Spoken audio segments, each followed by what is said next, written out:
Hey guys, welcome back to Football Ninja Champions League edition. In this episode, we'll be talking about top 5 games of match day 2. Let's start with number 5, Krasnodar versus Chelsea. Krasnodar 0, Chelsea 4. Karthik 4 different goal scorer for Chelsea. Jorginho missing a penalty. Your take on this? So I think it was a good game. At least the first half was good. Good ball possession, good passing. It's just In the terms final of Chelsea. third. Yeah, in terms of Chelsea, yeah, at least the final third. Tsunodai getting goal again, a mistake from the keeper. Yes. Right. Second half, I think Krasnodar started really well. Was kind of scared that they're gonna come up with an equalizer. They came pretty close, hit the post. But I think Mendy was also pretty solid in goal. Made a couple of good saves, and he's been doing that consistently for a couple of games. So it was good, and then I think once they, once they got the second penalty, then Ziyech scoring a goal, on his first full start in Chelsea, and then Pulisic scoring a great goal. So I think it was a good match. Especially pretty happy for Ziyech. He played really well. That game, really good crosses and a couple of good passes.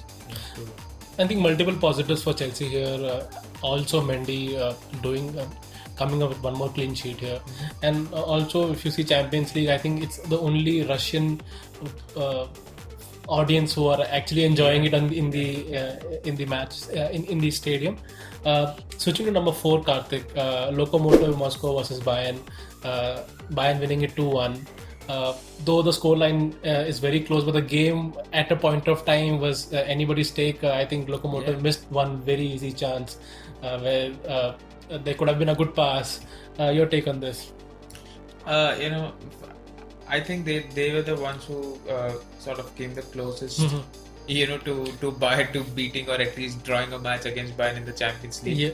And I'm not just talking about this season, but even the last season as well. Pretty good, I think, and then I think even Kimmich scoring a really good goal. That was an amazing goal. Yes. And even Goretzka, that pass from Pavard, and then Goretzka scoring that header was really good. They did come up with an equalizer, but not for too long. I think it was just 8 or 9 minutes between. Bayern went ahead again, but I think they gave a good fight. To a strong side like Bayern. And do you think Alphonso Davies the shoes are filled properly by Hernandez here? I think even he was injured. There was a slight worry there as well. Not as much. Alphonso Davies, I think, is right now at a very high level, performing really well. So it's, and if you and nothing against Hernandez, right? He's an amazing player, but Alphonso Davies brings that pace, much more than Hernandez, even though he's also pretty pacey. But that pace, that chemistry that he has with the team, I think that takes it to a different level. So of course they miss him. We have to probably see who's gonna play left back. Probably it's gonna be Kimmich because he can play anywhere. So let's see. Moving to number 3, Karthik, it is Munchen Gladbach versus Real Madrid. A 2-2 draw. Real Madrid coming back strong in this game. But they are having a tough Champions League, aren't they? They lost their first game. Now drawing the second game. Nice goal by Locomotor there. And your take on this? I think, and also tell me, do you think Zidane, continue or will be able to sustain the season with them? Okay, let's talk about the game first. Yeah. Right. So I think they did play well. It's not like they did not play well, but I think there's something that's not working for them in the final third. They are lacking that spirit of goal scoring right now. But I still feel they are a little lucky to have come back. Into the game, and I cannot even say anything about that strike from Modric. It was just world class. Right? It's just Modric showing who he really is, even at that age. So, and then Benzema as well. That overhead or sort of an overhead that he made. But still, I think they still need to improve. Coming to Zidane, I think it seems a little tough for him right now because he's expected to at least win, games like the last one, like Shakhtar, or even Mönchengladbach. It's a strong team, but he is expected to win those games as Real Madrid. Yes. But if you're struggling to win those, then there is something going wrong. Yeah, and then there'll be difficult games coming ahead, and then these games are basically confidence building measure. Where I think one thing good happened for Real was Hazard started.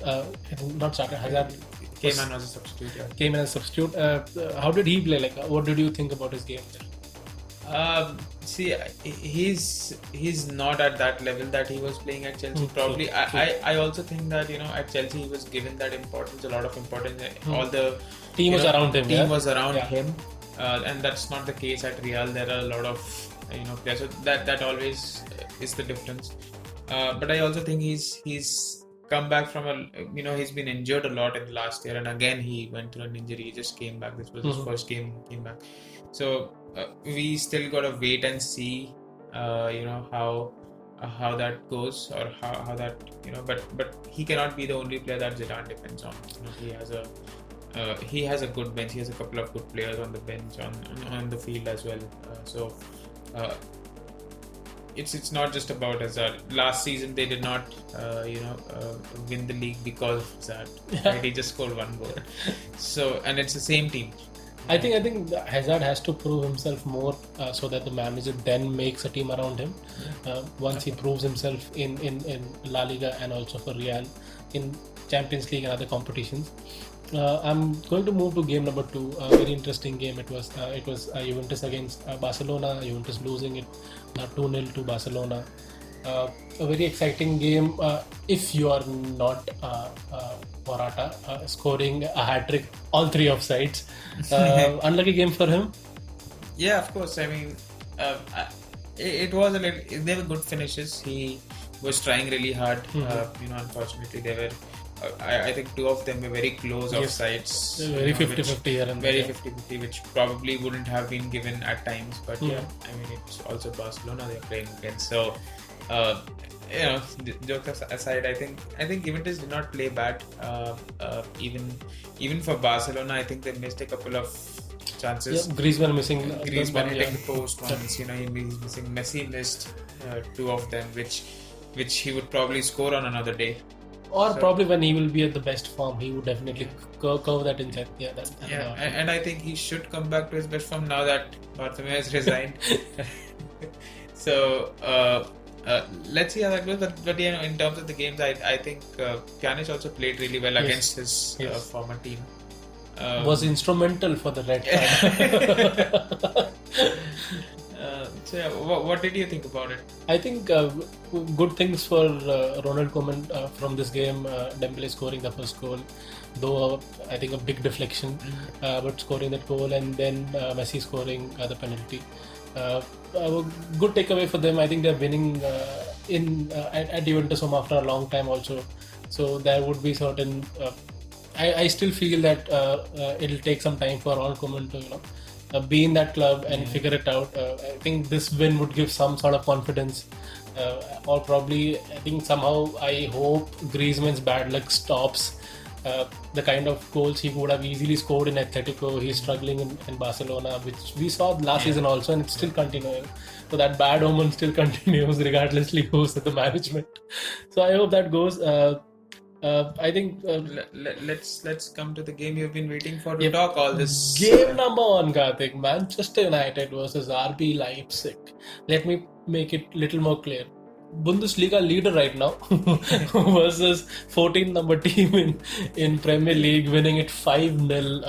A super sub, Rashford coming in, scoring that hat-trick. Mason Greenwood scoring the first goal. There was a 50-50 chance of offside there as well. But obviously went Man United away and scoring that amazing finish that we saw. And then Martial scoring that penalty. I think hats off to Rashford giving that penalty to him when he was on hat-trick. Pretty selfless. Your take on it. How did you feel RB Leipzig performance was? See, the performance was good. It wasn't bad. It's just that even if I talk about the defense, it wasn't bad, but I think apart from the goals that Marshall's penalty and that amazing goal by Greenwood, I think Rashford was he was too strong, or he was too he didn't give them a chance to even defend. Sort of those amazing, all three of them. If you see all three goals, they were really nice. So Leipzig played well. Upamecano probably was the pick of the lot, if you ask me. But going forward, I think they are missing that Timo Werner kind of player that they had. But yeah, I mean, United were too strong for them for this game. And also, I think United coming like this 3-4 games streak that they have, if you ignore Spurs, and then coming back from the international break, now they have difficult games, at least 4 back-to-back or 5 now. Winning against PSG, drawing against Chelsea, and then coming to this game. Do you think Ole Gunnar Solskjaer has a different strategy for Champions League game? Because winning against PSG at I think away was a difficult game, which they somehow managed to get that win, and now winning 5-0 is a big win to have. It's not. I think Man United caught RB Leipzig at counters a lot, right? So especially those 3 goals, that 2 goals of them were at counter, and also the pass by Pogba to Greenwood. So do you think you see any strategy by or lack of strategy, which people always criticize Ole here? Do you think he has some strategy in his box, especially for these big games? I think of course, any manager would have that, right? But I think it's just on the day of how how teams play. You can have good and bad days, and Man United, if we're talking about them, we've seen them play against smaller teams. No disrespect to anybody, but we've seen them play against Brighton or Crystal Palace, right? And they have fluttered. They have been pretty but I think the past few games, his strategy or whatever his gameplay is, it's sort of coming into play now. They are defending well. I especially want to pick out Van Bissaka, who's been really good. Harry Maguire has been good, coming back from whatever he was going through, and that international break where he had that trouble. So I think the defense is sort of working well. The setup is working well for him for these past few games. But I still wouldn't take, I still wouldn't, go with they are back or things like that. We still have to have that consistency throughout the season, to make anything out of that. And do you also think the last 2-3 games that we have seen, that De Gea is also back in form? He's making some really good saves. Do you think that also gives a lot of confidence to the defense there? Of course it does, right? Because they also should feel that they have a strong presence at the back behind them. Even if the ball goes through them, they have somebody who can save that. So that definitely makes a lot of difference. I think if you're talking about goalkeeping, I think that is also a difference that is being made, in Chelsea as well, right now.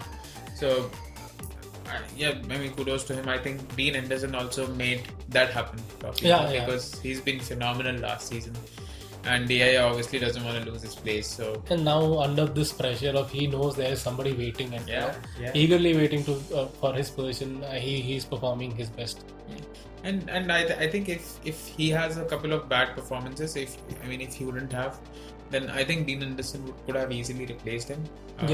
Especially with his performances. But then he's been playing well, so good. So guys, please comment below which are your favorite games of Matchday to Champions League. So with that, guys, we'll wrap up this episode. If you like this episode and if you want to watch, please hit the like button, and please show some love by subscribing to the channel. Thank you so much for watching. Bye bye. Cheers.